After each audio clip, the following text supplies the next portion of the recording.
Nous, on doit mettre en place un schéma d'orientation culturelle. En tout cas, moi, je souhaitais qu'on mette en place un schéma d'orientation culturelle. On ne doit pas, il n'y a aucune obligation. Mais je m'étais dit, on va surtout pas le faire en chambre. Il y a des experts de la culture, certes, voilà, des gens qui savent exactement de quoi ils parlent, mais il y a d'autres experts dans cette ville qui sont les acteurs associatifs, des acteurs culturels et puis surtout les habitants. Voilà, donc je me suis dit, il faut qu'on ait une démarche quand même de co-élaboration, une démarche participative, mais pas dans une injonction simple en disant venez, on va faire des super assises, on va discuter, puis après on verra bien ce qu'on en fera, mais vraiment de travailler ensemble et puis voilà, de se poser des questions, d'être dans la controverse, parce qu'on n'est pas toujours d'accord, et puis, mais de se donner du temps pour cette réflexion, parce que c'est vraiment, et c'est ce que j'ai appris avec votre démarche, c'est que la question des droits culturels, c'est vraiment c'est une petite révolution copernicienne quand même, c'est pas simple, ça demande un temps d'appropriation, ça demande des changements de pratiques, mais au final, ça met les gens dans un peu ce dont on discutait, dans un pouvoir d'agir qui est pas celui dans lequel ils ont l'habitude d'être.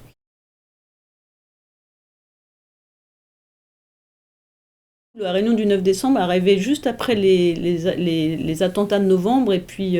l'assaut des forces de l'ordre contre des présumés terroristes à Saint-Denis, qui ont fortement marqué la ville. Et puis voilà, c'était des événements assez traumatisants pour les Dionysiens. Donc le 9 décembre est arrivé, je pense que les gens avaient à ce moment-là besoin, voilà, de vraiment de se retrouver et pas juste et de réfléchir ensemble. Donc la démarche, ça tombait à pic parce que la démarche du droit culturel, elle oblige quand même à se poser, à réfléchir sur des concepts, enfin des notions, on l'a vu, qui sont pas simples, hein, sur la question du droit culturel, communauté culturelle, identité culturelle, voilà. Du coup, cette première journée, que je redoutais un peu, parce que je me suis dit, est-ce que les gens vont venir, etc., finalement a été un succès, et surtout, on a pris un énorme plaisir à travailler ensemble toute la journée. L'idée, c'est maintenant, effectivement, on travaille, on travaille sur des études de cas, ce qui demande quand même un investissement assez conséquent aux gens, mais comment on transforme, voilà, comment maintenant on utilise toute cette matière et on peut effectivement la réinjecter dans notre schéma d'orientation culturelle pour que les gens se l'approprient et puis voilà, voient que tout ce qu'ils ont fait, ça va vraiment nourrir notre schéma et qu'on ne les a pas fait travailler juste pour dire c'est super, vous avez travaillé, mais maintenant nous, vous êtes gentils, on va faire notre canevas tranquillement parce qu'on sait ce qu'on veut faire.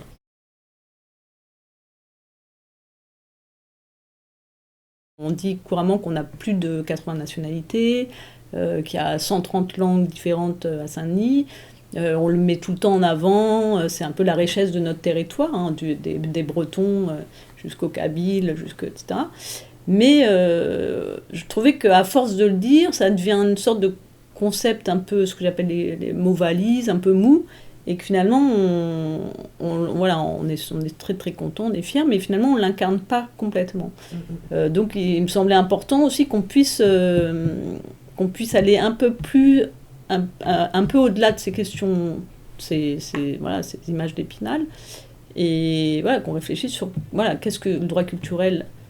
apporte, voilà, parce que souvent on nous a reproché, on nous a dit mais vous allez travailler sur le droit culturel, mais ça veut dire que vous légitimez l'approche communautariste, qu'en gros on peut tout faire, et alors qu'en fait les droits culturels, dans la déclaration de Fribourg, on voit bien que c'est quand même très, voilà, c'est quand même très très précis, mais ça ne veut pas dire qu'on est dans le communautarisme, mais ça veut dire que chacun a le droit de choisir de se référer à une communauté ou pas, d'en sortir s'il en a envie. En tout cas, voilà, c'est cette question de cette liberté de choix, et que effectivement, la question n'est pas du tout d'enfermer les gens dans leur communauté d'origine. Donc ça me semblait important qu'à ce moment-là, on retravaille là-dessus, parce que c'est une question qui n'est pas posée clairement à Saint-Denis, mais on voit bien que c'est quand même des débats qui sont sous-jacents. Donc si on ne les travaille pas, mais de façon très fine et très voilà, et avec tout le monde, et dans la controverse, parce qu'on a le droit de ne pas être d'accord, on ne va pas au-delà. Je pense qu'il va falloir un petit temps d'appropriation, parce que ça demande, et c'est vrai que ça demande du temps, et qu'on est tous très pris déjà dans nos délégations, et Et que du coup, je pense que voilà, il n'y a pas encore, à part quelques élus qui sont vraiment venus et qui ont joué le jeu, ça demande quand même, voilà, ça demande un petit switch au niveau de notre façon de penser qui n'est pas simple à s'approprier. Le schéma d'orientation culturelle,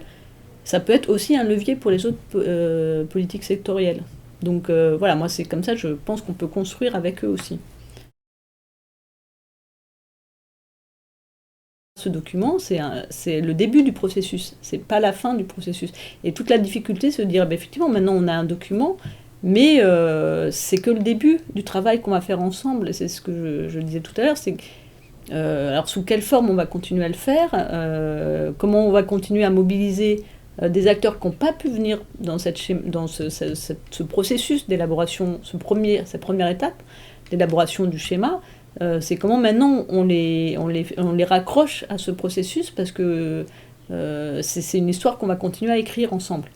Je pense notamment aux démarches quartier, aux habitants. On nous a souvent dit, ben oui, mais les habitants, ils ne sont pas là parce qu'ils sont représentés, mais ils sont toujours représentés par les services, par les institutions, mais finalement, ils ne sont pas là encore. Donc voilà, c'est un peu tout ça qu'on va devoir penser ensuite ensemble.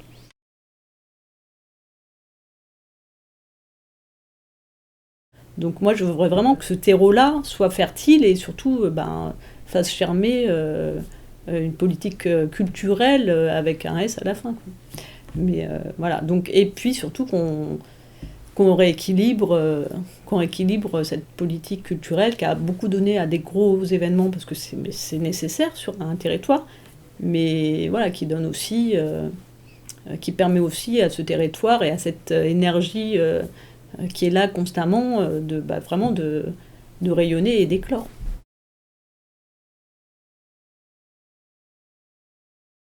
Enfin, de toute façon, on voit bien, on s'épuise, on épuise nos ressources, enfin, les gens sont dans un état de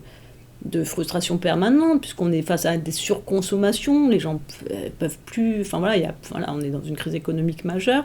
et la question des communs, elle peut répondre en partie à ces questions. Mais on voit bien que ça demande un modèle de pensée, c'est comme sur la question des droits culturels, qui est quand même radicalement différent, et de dire aux gens, mais il y a d'autres façons de partager nos ressources, et si effectivement on les met en commun, peut-être qu'on arrivera à notre échelle à commencer à changer le monde, en tout cas à changer déjà nos modes de vie. Donc la question du patrimoine, enfin, du patrimoine matériel et immatériel, c'est aussi cette question-là, c'est comment on fait en sorte que ce ne soit pas des choses figées, mais ce sont des choses partagées, et qu'on arrive à les vivre ensemble, voilà, quelles que soient nos origines sociales, culturelles, etc.